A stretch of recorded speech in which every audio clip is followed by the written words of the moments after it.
अस्सलामुअलैकुम नाज़रीन, मैं हूं तरीम फातिमा। उम्मीद करती हूँ आप सब लोग भी खैरियत से होंगे। पाकिस्तान की सियासत में इस वक्त एक बड़ी बेचैनी है। सबको ये जानने का तजस्सुस है कि क्या हुकूमत और ओपोजिशन यानी पाकिस्तान तहरीक इंसाफ में इस मर्तबा भी मुज़ाकरात कामयाब हो पाएंगे या नहीं हो पाएंगे। इसी हवाले से पाकिस्तान तहरीक इंसाफ ने मुज़ाकरात की तहरीरी शक्ल भी दे दी है और चेयरमैन बैरिस्टर गौहर का इस पर बयान आया है। उनका जो रद्द-ए-अमल है हुकूमत के साथ मुज़ाकरात का, उससे भी मैं आपको अपडेट करूंगी। और फिर इस पर हुकूमत क्या कहती है, हुकूमत के जितने भी नुमाइंदे हैं, हुकूमत के रहनुमा है, वो इस चीज़ के बारे में क्या सोच रखते हैं, उस चीज़ से भी आपको अपडेट करूंगी। लेकिन पाकिस्तान तहरीक इंसाफ ने हुकूमत के साथ मुतालबात जो करने हैं उसमें जो तहरीरी शक्ल दी है मुतालबात को, उसमें पहले पाकिस्तान तहरीक इंसाफ ने दो जो मेन बातें की है। एक तो उसमें पाकिस्तान तहरीक इंसाफ ने सबसे पहले मेन पॉइंट अपने कारकुनान को याद रखा है। 9 मई और 26 नवंबर को जो लोग गिरफ्तार हुए थे एहतजाज में, पाकिस्तान तहरीक इंसाफ ने उनकी रिहाई का मुतालबा किया है और कहा है कि जो लोग बेबुनियाद मुकदमात में अंदर है, जेल में है, उनको रिहा किया जाए। उसके बाद 9 मई और 26 नवंबर वाक़यात की तहकीकात के लिए जुडिशल कमीशन तश्कील देने का भी मुतालबा किया है पाकिस्तान तहरीक इंसाफ ने। तो ये दो मुतालबे हैं जो पाकिस्तान तहरीक इंसाफ ने पहले किए हैं और उसके बाद फिर 2 जनवरी को हुकूमत और पाकिस्तान तहरीक इंसाफ के दरमियान मुज़ाकरात तय पाएंगे। मुज़ाकरात के हवाले से चेयरमैन बैरिस्टर गौहर भी काफ़ी पुरुमीद है और उन्होंने एक बयान दिया है जिसमें उन्होंने कहा है कि हुकूमत और ओपोजिशन के दरमियान मुज़ाकरात की कामयाबी बेसिकली पाकिस्तान की कामयाबी है। तो अब यहाँ पर एक बात जो अगर गौर करें तो पाकिस्तान तहरीक इंसाफ के सपोर्टर्स को, पाकिस्तान तहरीक इंसाफ के फैंस को ये चाहे बात बुरी लगे, वही लोग हैं जो अब तक कहते थे कि हुकूमत के साथ किसी किस्म के मुज़ाकरात नहीं होंगे, हुकूमत के साथ किसी किस्म की डील नहीं होगी। इमरान खान खुद बेसिकली मुज़ाकरात करने को तैयार नहीं थे, हुकूमत के साथ बात तक करने को तैयार नहीं थे।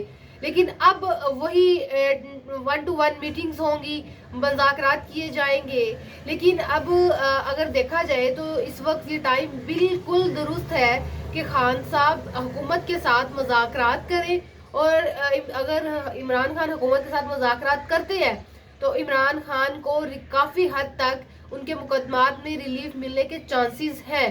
अगर इस मर्तबा के मुज़ाकरात कामयाब ना हो पाए हुकूमत और PTI के दरमियान, तो इमरान खान एक मर्तबा फिर से लंबे अरसे के लिए जेल में रह सकते हैं।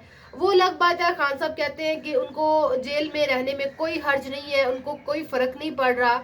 लेकिन अगर अब की मर्तबा मुज़ाकरात कामयाब ना हुए तो फिर एक बड़ा लंबा टाइम पीरियड का गैप आ सकता है हुकूमत और पाकिस्तान तहरीक इंसाफ के दरमियान मुज़ाकरात के लिए। दोनों तरफ से मनाने के लिए, हुकूमत को मनाने के लिए, फिर पाकिस्तान तहरीक इंसाफ को मनाने के लिए कि आपस में मिलकर बैठकर मुज़ाकरात कर लिए जाए।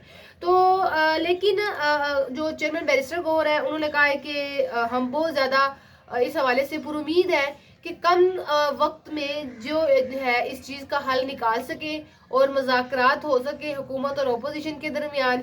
और जो बेसिक मुतालबात पाकिस्तान तहरीक इंसाफ ने हुकूमत से किए थे वो मैंने आपको बता दी हैं कि पहला तो उन्होंने अपने कारकुनान के हवाले से मुतालबा किया है और दूसरा जुडिशल कमीशन तश्कील देने का पाकिस्तान तहरीक इंसाफ वालों ने हुकूमत को मुतालबा किया है। अच्छा जी, मजीद इस हवाले से जो मीटिंग्स होनी मैं उससे आपको अपडेट करूँ तो अपोजिशन की मुज़ाकराती कमेटी की तमाम जो अरकान है पाकिस्तान तहरीक इंसाफ वाले, यानी वो 2 जनवरी को इजलास में शरीक होंगे और इजलास सुबह 11 बजे होगा पार्लियामेंट हाउस में। फिर अयाद सादिक इसकी क़यादत करेंगे। अच्छा, अब पाकिस्तान तहरीक इंसाफ के जो कारकुनान हैं उनके हवाले से उनका पॉइंट ऑफ व्यू मैं बताऊं तो सलमान अकरम राजा साहब जो है वकील भी है पाकिस्तान तहरीक इंसाफ में इमरान खान के, तो उन्होंने कहा है कि इमरान खान पर जो इतने भी मुकदमात थे माजी में, उनको देख के यही लगता है कि 6 जनवरी को इमरान खान को सज़ा सुना दी जाएगी। लेकिन एक जानिब अब मुतालबात, अब मुज़ाकरात हो रहे हैं हुकूमत और पाकिस्तान तहरीक इंसाफ के दरमियान, तो किसी सूरत नहीं लग रहा कि अगर मुज़ाकरात कामयाब हो जाएंगे, इमरान खान को मुकदमात में रिलीफ मिल जाएगा, तो फिर किस किस्म की सज़ा इमरान खान को 6 जनवरी को दी जाएगी। तो ये बात तो गलत है कि इमरान खान पर जो मुकदमात बनाए गए हैं उस पर इमरान खान को 6 जनवरी को सज़ा भी सुना दी जाएगी। اگر پاکستان تحریک انصاف اس چیز سے بچنا چاہتی ہے تو 2 جنوری کو جو پاکستان تحریک انصاف کا اجلاس ہونا ہے مذاکرات کے ریلیٹڈ، تو پاکستان تحریک انصاف کو وہ مذاکرات کامیاب بنانا پڑیں گے۔ اچھا، مزید اب عمران خان کا جو اس پر پیغام آیا ہے اس حوالے سے، جو پاکستان تحریک انصاف مذاکرات کر رہی ہے حکومت کے ساتھ، تو اس پر عمران خان صاحب کا بیان آیا جس میں انہوں نے بولا ہے کہ نواز شریف اپنے اصولوں پر کھڑے ہو سکتے ہیں اگر نواز شریف صاحب قانون کی بالادستی اور سویلین اداروں کو آزاد کرنا چاہتے ہیں۔ اگر ایسا ہے، ممکن ہے، نواز شریف صاحب اپنی کئی گئی بات پر قائم رہیں گے تو نواز شریف 1 قدم بڑھائیں گے، ہم 2 قدم بڑھائیں گے۔ مذاکرات کی بات چل رہی ہے اس پر خان صاحب نے یہ جواب دیا ہے۔ تو اب خان صاحب کے لیے بھی یہ ٹائم بالکل درست ہے کہ عمران خان اپنی پارٹی کو باقاعدہ اس چیز پر انگیج کریں کہ کسی بھی صورت میں اگر پاکستان تحریک انصاف کے جو مطالبات حکومت مان رہی ہے ان مطالبات کو مد نظر رکھتے ہوئے حکومت اور پاکستان تحریک انصاف اپنے یہ مذاکرات کامیاب بنائے۔ تو لیٹس سی، دیکھتے ہیں کہ کیا 2 جنوری کو حکومت اور پاکستان تحریک انصاف کے درمیان مذاکرات کامیاب ہو پاتے ہیں۔ لیکن جہاں تک امید ہے اور جو صورتحال دکھائی دے رہی ہے، جتنے پاکستان تحریک انصاف کے کارکنان پر امید ہے اسی طرح دوسری جانب حکومت بھی اتنی ہی پر امید ہے، کیونکہ دونوں جانب سے یہی کہا جا رہا ہے کہ مذاکرات ہی حل ہیں اور اسی میں پاکستان کا فائدہ ہے۔ تو لیٹس سی، دیکھتے ہیں کیا بنتا ہے۔ یہ تھا ہمارا آج کا ویلوگ، آپ سے انشاءاللہ ملاقات ہوگی اگلے ویلوگ میں۔ اپنا بہت سارا خیال رکھیے گا، اللہ حافظ۔